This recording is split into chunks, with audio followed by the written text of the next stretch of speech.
नमस्कार दोस्तों, उषा की आवाज चैनल में आप सभी का स्वागत है। हमारी आज की कहानी है भगवान पर विश्वास। एक राजा ने भगवान का एक सुंदर मंदिर बनवाया और उसमें एक पुजारी को काम पर रखा। इस बात को बहुत समय बीत गया। अब राजा भी बूढ़ा हो गया था, लेकिन राजा का एक नियम था कि वह रोजाना सुबह अपने सैनिकों के साथ एक फूलों की माला भेजता और पुजारी उस माला को भगवान कृष्ण को चढ़ाता था। उसके बाद जब राजा भगवान के दर्शन के लिए आता तो पंडित जी भगवान के गले से माला उतारकर राजा के गले में डाल देते थे।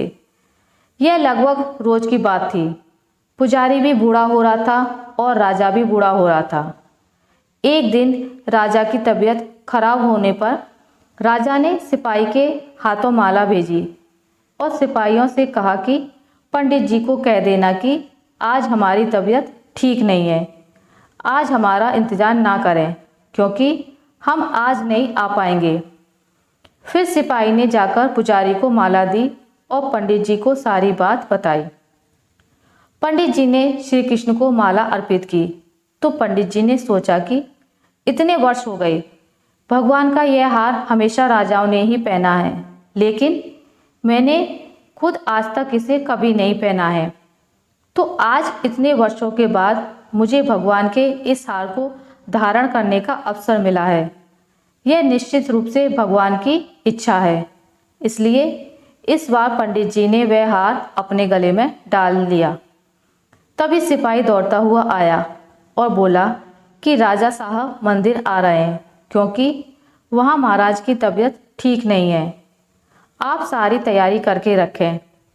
इतने सालों से चली आ रही परंपरा को राजा तोड़ना नहीं चाहता था, इसलिए वह मंदिर आने लगा।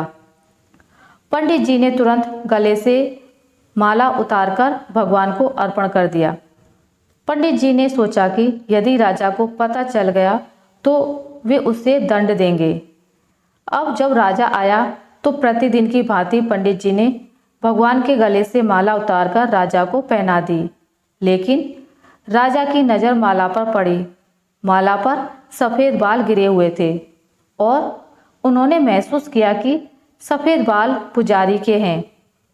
राजा ने पुजारी से पूछा कि क्या तुमने यह माला पहनी थी? सफ़ेद बाल कहाँ से आए? तो पंडित जी डर गए।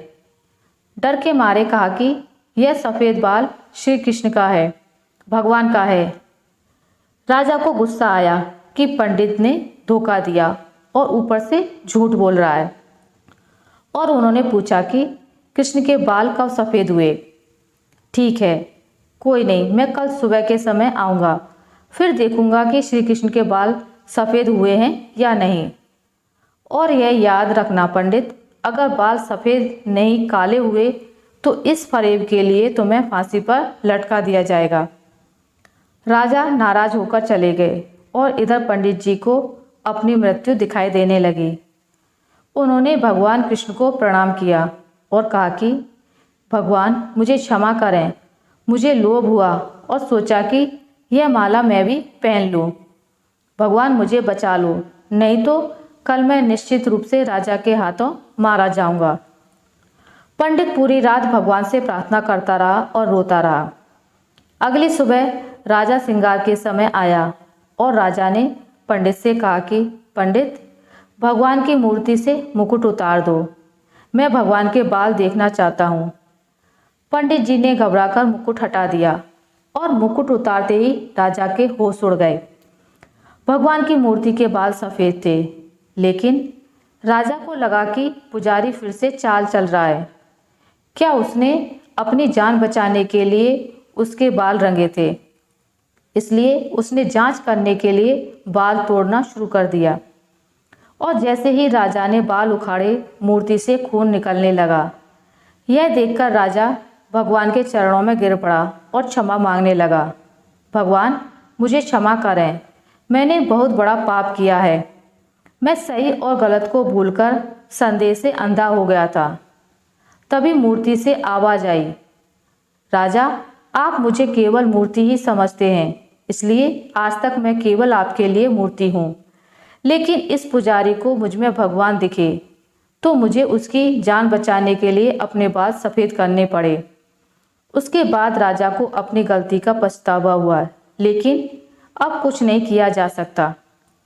इसलिए कहा जाता है कि पत्थर में भी भगवान होता है। यदि आप ऐसा नहीं मानते हैं तो भले ही भगवान आपके सामने प्रकट हो जाएं, आप उनसे उनकी सच्चाई के बारे में पूछेंगे। यदि आप वास्तव में ईश्वर को देखना चाहते हैं तो आपको केवल महसूस करना है।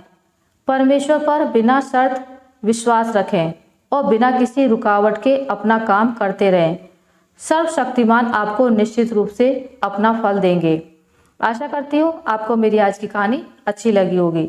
अगर आपको मेरी ये कहानी अच्छी लगी है तो इसे लाइक करें, ज़्यादा से ज़्यादा शेयर करें, और अगर आप मेरे चैनल पर नए हैं तो इसे सब्सक्राइब करना ना भूलें। मिलते हैं एक नई कहानी के साथ, तब तक के लिए नमस्कार।